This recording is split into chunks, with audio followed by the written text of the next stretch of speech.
एक सवाल पूछता हूं आपसे।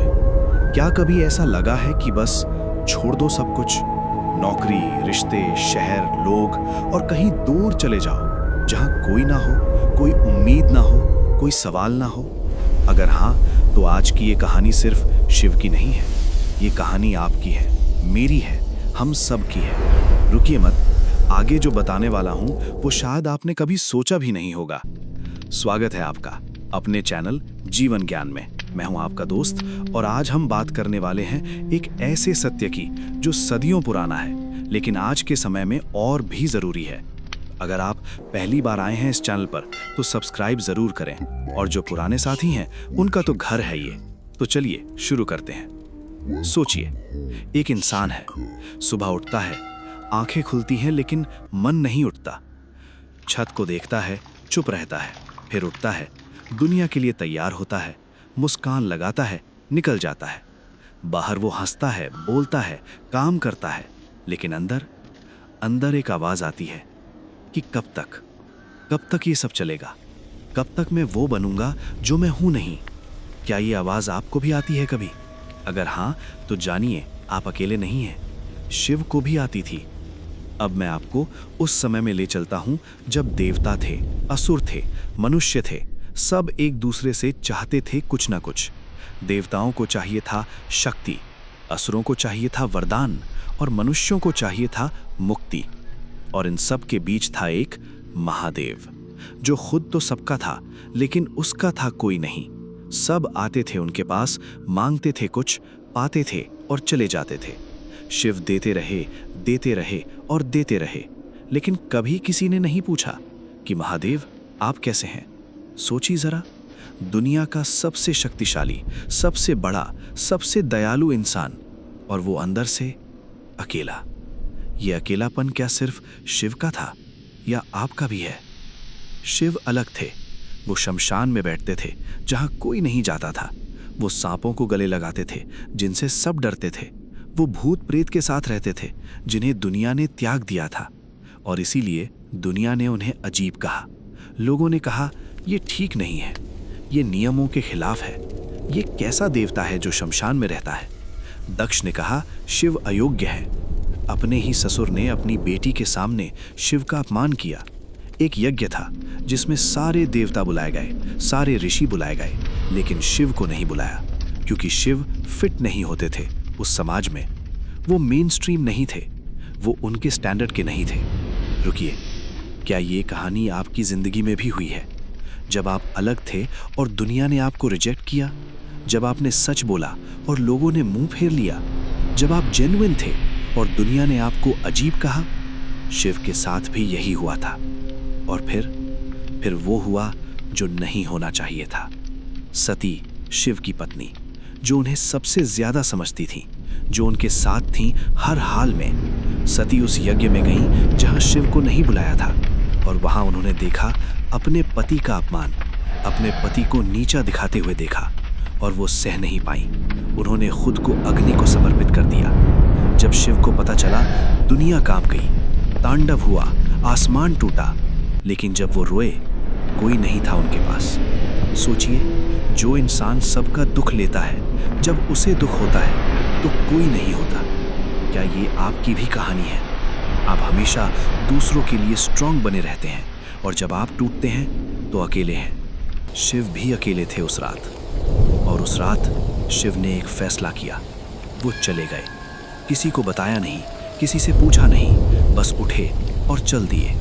देवता चिल्लाते रहे, महादेव रुको, ऋषि पुकारते रहे, संसार को आपकी जरूरत है, लेकिन शिव नहीं रुके, क्योंकि उन्हें पता था जो इंसान खुद टूटा हुआ हो वो दूसरों को कैसे जोड़ेगा, जो खुद खाली हो वो दूसरों को कैसे भरेगा। और वो चलते रहे पहाड़ों की तरफ, हिमालय की तरफ, जहां कोई नहीं था, जहां कोई उम्मीद नहीं थी, जहां कोई मांग नहीं थी, सिर्फ खामोशी थी। हिमालय की ऊंचाई पर ठंड थी, अंधेरा था, सन्नाटा था। शिव बैठ गए, आंखें बंद की, और पहली बार उन्होंने दुनिया की आवाजें नहीं सुनी। न देवताओं की फरियाद, न असुरों की मांग, न किसी का अपमान, न किसी का दर्द। सिर्फ हवा की आवाज, सिर्फ बर्फ की खामोशी, और उस खामोशी में पहली बार उन्होंने अपनी आवाज सुनी, अपने अंदर की आवाज। और वो रोए। जो रोना देवता नहीं रोते, जो रोना कमजोरी नहीं इंसानियत है, वो रोए और हल्के हुए। क्या आप भी कभी ऐसे रोए हैं, अकेले में, जहां कोई ना हो और बस आंसू निकलते रहें? वो रोना वीकनेस नहीं है, वो हीलिंग है। शिव ने वही किया। अब यहां एक बहुत जरूरी बात करता हूं। 2 तरह का अकेलापन होता है। एक होता है लोनलीनेस, यानी वो अकेलापन जो दर्द देता है।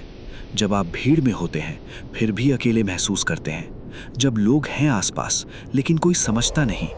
ये अकेलापन टॉक्सिक है, ये अकेलापन आपको तोड़ता है। और दूसरा होता है सॉलिट्यूड, यानी वो एकांत जो हील करता है।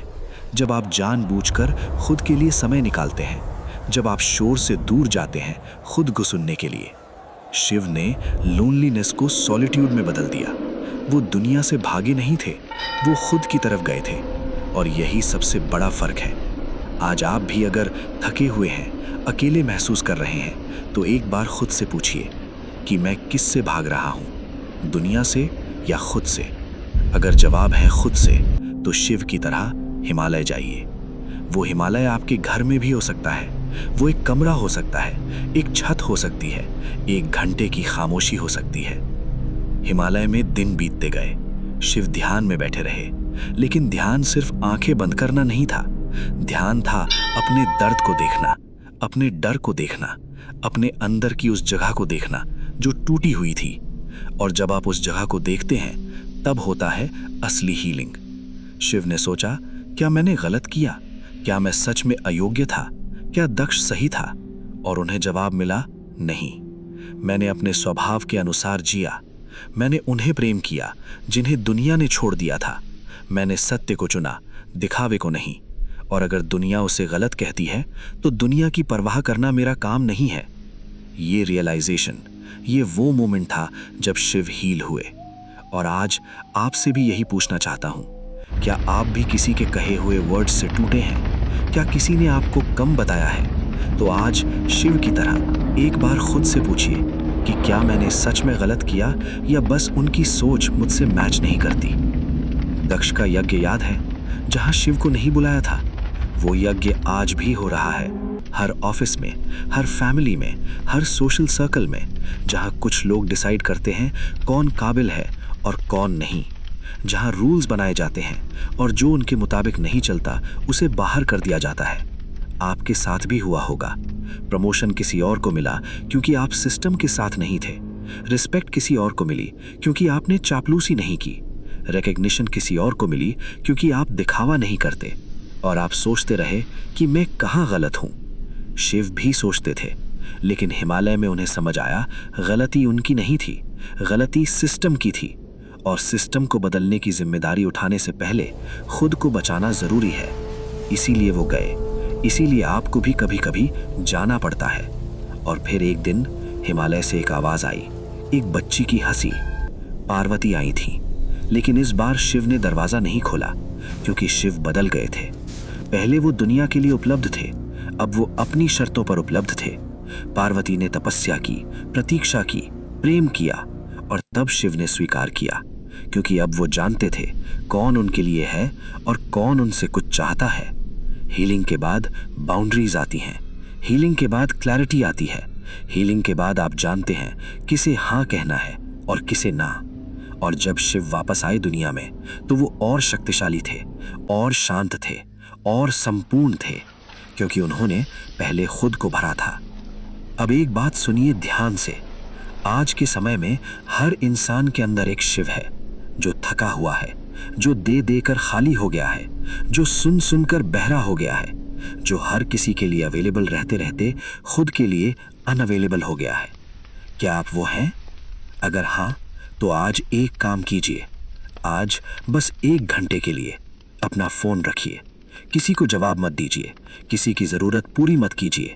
बस बैठिए खिड़की के पास, छत पर, किसी पार्क में, और खुद से पूछिए, मैं कैसा हूं? ये सवाल शायद आपने खुद से कभी नहीं पूछा। पूछिए। यही आपका हिमालय है, यही आपकी हीलिंग की शुरुआत है। और अब इस पूरी कहानी से 5 सबक। पहला, थकान को इग्नोर मत करो। जब शरीर थकता है हम सो जाते हैं, लेकिन जब मन थकता है हम उसे इग्नोर करते हैं। शिव ने नहीं किया, वो रुके, आप भी रुकिए। दूसरा, हर किसी को हाँ मत कहो। शिव ने हर किसी को हाँ कहा और खाली हो गए। हीलिंग के बाद उन्होंने बाउंड्रीज बनाई, आप भी बनाइए। तीसरा, अकेलापन सजा नहीं, गिफ्ट है। अकेले में आप खुद को सुन सकते हैं, दुनिया में आप सिर्फ दूसरों को सुनते हैं। थोड़ा वक्त खुद को दीजिए। चौथा, दूसरों की परिभाषा में मत जियो। दक्ष ने कहा शिव अयोग्य हैं, लेकिन शिव महादेव थे। आपको भी किसी ने कम कहा होगा, उनकी परिभाषा सच नहीं है। आप वो हैं जो आप जानते हैं। पांचवा, वापसी जरूरी है और जरूरी है शर्तों पर। शिव हिमालय से वापस आए। आप भी दुनिया में रहिए, लेकिन पहले खुद को जानिए, तब दुनिया आपको तोड़ नहीं पाएगी। शिव ने हिमालय इसलिए नहीं चुना क्योंकि वो कमजोर थे। उन्होंने हिमालय इसलिए चुना क्योंकि वो जानते थे जो इंसान खुद से नहीं मिला वो दुनिया से कभी नहीं मिल सकता। और आज जब आप थके हुए हैं, जब लगता है सब छोड़ दें, तो याद रखिए वो फीलिंग वीकनेस नहीं है, वो आपका अंदर का शिव है जो कह रहा है बस करो, रुको, खुद को देखो, सुनिए उसे। वो हिमालय ढूंढिए जो आपके अंदर है, और जब आप वहां से वापस आएंगे तो आप वो नहीं होंगे जो गए थे, आप शिव होंगे, महादेव। दोस्तों, अगर इस कहानी ने आपको छुआ, अगर एक भी बात ऐसी लगी जो आपकी जिंदगी से जुड़ी हो, तो ये वीडियो अभी लाइक कीजिए। और अगर आप चाहते हैं कि ऐसी और कहानियां आती रहें, तो जीवन ज्ञान को सब्सक्राइब करना मत भूलिए। बेल आइकन जरूर दबाएं ताकि कोई भी वीडियो मिस ना हो। और नीचे कमेंट में लिखिए मेरा हिमालय है, और उसके आगे वो जगह लिखिए जहां जाकर आपको सुकून मिलता है, चाहे वो छत हो, मंदिर हो, नदी हो या बस अपना कमरा। आपका जवाब पढ़ना मुझे बहुत अच्छा लगेगा। इस वीडियो को अपने उस दोस्त को भी शेयर कीजिए जो आजकल थोड़ा थका हुआ लग रहा है, शायद उसे इसकी जरूरत हो। मिलते हैं अगली कहानी में, तब तक जीते रहिए, सीखते रहिए। यही है जीवन ज्ञान। जय महादेव।